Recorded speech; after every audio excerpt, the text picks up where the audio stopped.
When we think of Jews, the most prominent characteristic that comes to mind is undoubtedly the wealth of many of them. This quality has even found its place in modern popular culture products. So, how did the Jews become so rich? Was it always like this? Or did they reach this stage at a certain point in history? In today's video, we will try to answer these questions. This story includes principles inspired by the Torah. There are also rabbis who served as viziers in Muslim palaces. There are the narrow streets of ghettos in Europe. There are also the glowing billboards of New York. This is the story of how Jews became rich, supported by historical data. If you're ready, we can start now. To trace the wealth of the Jews, we need to travel back to very ancient times in history. The starting point we will choose for this purpose is 586 BCE. In this year, the Babylonians invaded the Jewish kingdoms in Israel and exiled the Jews to Babylon. Until this period, Jews in their own country were mostly engaged in agriculture and mining. With the Babylonian exile, they began to specialize more in trade, moneylending, and administration. For example, the Murashu family archives from the 5th century BC in Babylon record that many Jewish families in Nippur and its surroundings were engaged in banking and moneylending. These types of jobs were more profitable compared to what Jews did before and allowed for greater earnings with less labor. Moreover, these endeavors were encouraged by the Jews' holy book, the Torah. The Torah prohibited Jews from charging interest when lending among themselves. However, this prohibition did not apply to foreigners. The Torah legitimized this by saying, "You shall not charge interest to your brother when lending, but you may charge interest to a foreigner." Previously, in their own kingdoms, they had little opportunity to lend to foreigners. But now, in a foreign land, they lived surrounded by thousands of people from different religious and ethnic backgrounds, and they could now comfortably apply the interest rule clearly expressed in the Torah. Additionally, the Babylonian exile was not the last diaspora for the Jews. Later, they were also expelled from their lands by the Roman Empire and scattered like chicks across the known world. This meant that Jews could appear anywhere in Europe, Asia, and Africa at any time. The Greek geographer Strabo noted how widespread diaspora Jews had become in the Mediterranean world, saying it was impossible to go to any corner of the civilized world without encountering Jews. Indeed, large Jewish communities could be found in major cities of the world at that time, such as Antioch, Alexandria, Athens, and Rome. One of the most striking features of the Jews in this period was that they continued to preserve their own culture while successfully integrating into the societies they lived in. Roman sources from the period claim that Jews in Rome were involved in all kinds of commercial activities. As merchants and artisans, they quickly managed to become rich in many places they went to in a short time. However, their success stories were not limited to certain sectors. One of the most striking examples in this regard was their role in Rome's most prestigious entertainment sector,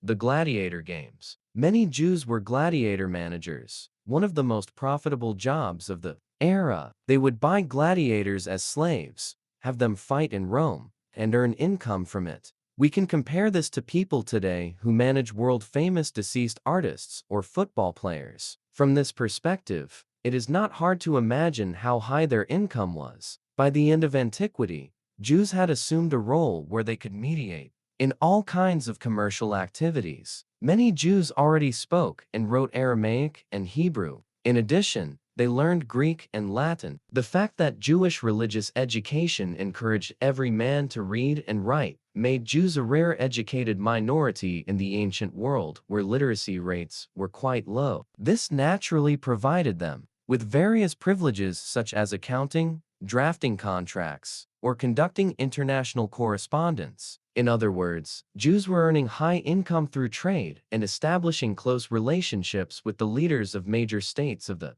era to obtain various privileges. All these developments in antiquity would form the foundation for Jews to establish an immense global network in trade and finance in the centuries to come. The Middle Ages meant two different things for the Jews. First, this 1000-year process was a period of new exiles and exclusions. On the other hand, Jews would also seize new commercial opportunities throughout the Middle Ages. From the 7th century onward, with the rise of the Islamic State and the expansion of its borders, many Jews began living under the Islamic banner. Both in Jerusalem and within the borders of the Umayyad state in Andalusia, Muslims and Jews lived in peace for centuries. In this period as well, the main occupations of the Jews appear to be trade and moneylending. However, we can also say that they were influential administratively. We know that a Jew named Samuel ibn Nagrela rose to the position of vizier in Granada in 1027 and held this position for 30 years. This example is quite striking in showing how Jews could reach high ranks thanks to their knowledge and skills.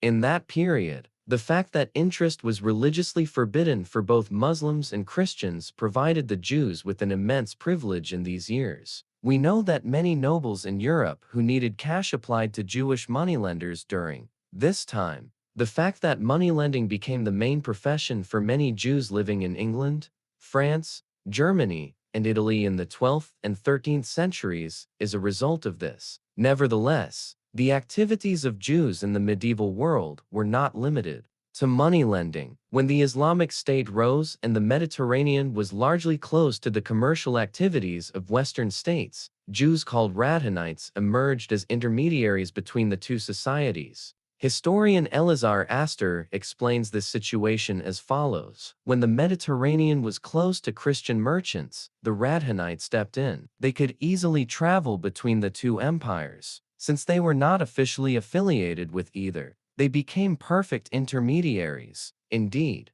in this period, Radhanite merchants became the oldest active group on both the spice route and the Silk Road. Their trade networks extended from Spain to China, and they handled the transportation and transfer of all kinds of goods. However, both this wealth and the freedom to lend with interest eventually made the Jews the most hated community by Europeans. As a result, they were collectively expelled from England in 1290, from France in 1394, from Spain in 1492, and from Portugal in 1497. However, the expulsion and migration of Jews to different lands caused them to lose their existing trade networks on one hand, while gaining new ones on the other. Moreover, no matter what, the Jewish population in Europe would continue to exist to a certain extent. In other words, despite all the disruptions, Jews would continue to have the world's most influential trade network. One of the most important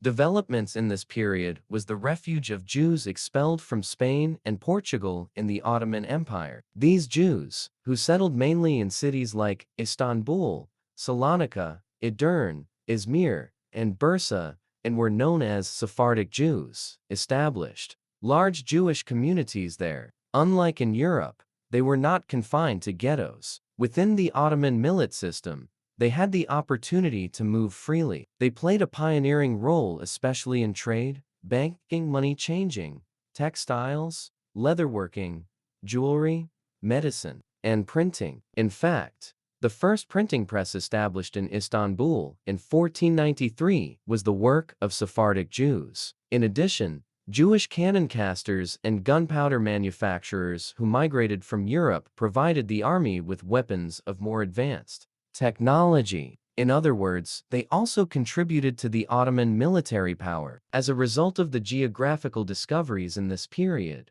the opening of new trade routes began to change the fate of the world. Trade shifted from the Mediterranean to the Atlantic. The Jews were one of the first nations to notice this and engage in various enterprises. From the 1650s onward, when their entry to England was allowed, they returned there and became active in London's financial circles. We can say that they were particularly influential in England and the Netherlands. They played a major role in the establishment of the first Dutch stock exchange and the emergence of the East India Trading Company, and managed to have a large share in them. In the following centuries, we witnessed some Jews in Central Europe establishing close relationships with court circles. These were wealthy bankers who provided financial advice to emperors or princes and organized war logistics. Names like Samuel Oppenheimer and Joseph S. Oppenheimer played critical roles in the finances of Austrian and German courts. These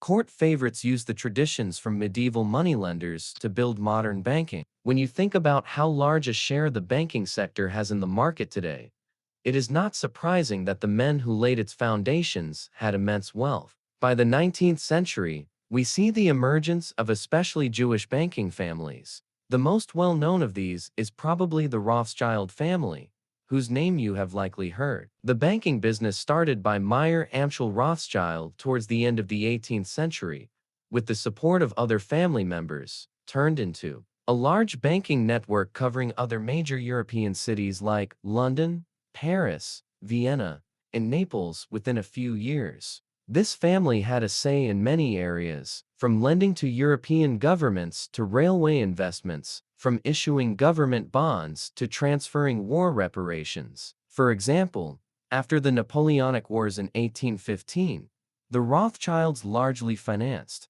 England's war debts. The success of the Rothschilds later became a model for other Jewish banking families such as Baron Hirsch, Sassoon, Warburg, and Schiff. Thus, Jews established a very powerful banking network worldwide. However, things were not going well for all Jews. Some had to migrate from Europe again in the late 19th and early 20th centuries. About 2 million Jews who left many regions of Europe, especially Russia and Poland, migrated to the country described as the land of opportunities at the time, namely America. We have seen every time that Jews quickly integrated into the societies they entered up to this point. Frankly, a similar situation would happen here as well. The first Jews who settled in America during this period specialized in crafts requiring more craftsmanship, such as tailoring and shoemaking, and lived a somewhat poor life. However, America was a land of opportunities, and Jews were good at evaluating such opportunities. Just one generation later, they had a say to a certain extent in trade,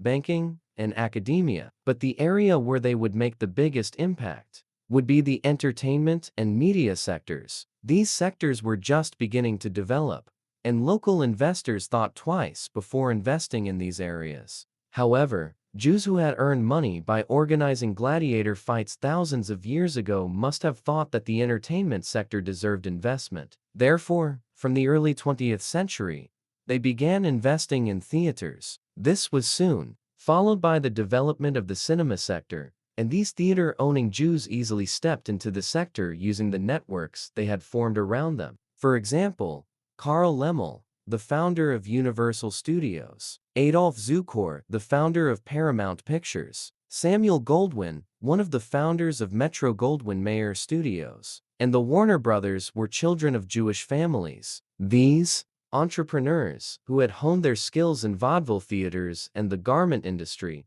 sensed the popularity of cinema and turned Hollywood into a dream factory. The saying, "Jews built Hollywood," today may be a bit of an exaggeration, but the magnitude of Jewish contribution to this sector is an indisputable fact. Additionally, some Jews like Adolf Ochs began making investments in journalism. Ochs, who purchased the New York Times in 1896, managed to make this publication respected in a short time. The first half of the 20th century represented both a peak period and a great collapse for the Jews. Great scientists like Einstein emerged during this time. However, anti-Semitic policies in many countries, especially Germany, also reached their peak during this period. But from the second half of the 20th century, this situation began to change again. The United States of America became the place where the social rise of Jews was most prominently seen in the post-war period. Jewish-origin business people had a wide presence in Forbes' billionaire lists and the management cadres of Fortune 500 companies. For example, Jewish entrepreneurs like Levi Strauss, Goldman Sachs, Salomon Brothers, and Michael Bloomberg founded large companies during this period. In the media field, Jewish executives were at the head of major American television networks, like CBS and NBC. In the cinema sector, directors like Steven Spielberg and CEOs like Michael Eisner at the head of Disney determined the direction of the industry. Today, although Jews have a small minority population of about 15 million worldwide, their economic and cultural influence is felt far beyond this number. Jewish names are frequently encountered at the United Nations, Nobel Prize platforms, and the boards of directors of international companies. From a historical perspective, the wealth of Jews cannot be attributed solely to the principle of love of money. We also see that they attach importance to knowledge and solidarity. Throughout history, Jews have been active on trade routes, mastered banking, and created a strong communal living culture among themselves. Through schools, synagogues, and charitable institutions, they have managed to pass on this accumulated capital and knowledge from generation to generation. We have come to the end of this video where we analyze the historical wealth of the Jews. Make sure to subscribe to the channel and turn on notifications so you don't miss future videos. I am Owl of Ages. See you in the next video.